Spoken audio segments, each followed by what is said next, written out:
Good morning সবাইকে। ভাবছো good morning বলছে, এদিকে রাতের ভিউজ, কিন্তু এটা হলো কালকের সন্ধেবেলায়।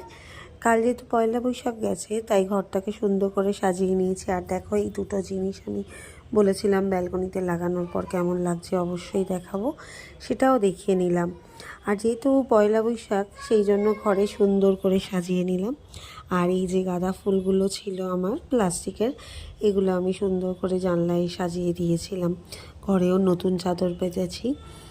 আর পয়লা বৈশাখ আসলেই আমার ঘরটাকে খুব সুন্দর করে সাজাতে ইচ্ছা করে, তাই চারিদিকে ফুল দিয়ে আর মোমবাতি জ্বালিয়েও নিলাম। তোমাদের কেমন লাগছে অবশ্যই বলো। আজকের মতন ভিডিওটা এত দূর থাক। সবাই ভালো থেকো, সুস্থ থেকো, নিজের যত্ন করো, অবশ্যই নিজের খেয়াল করো।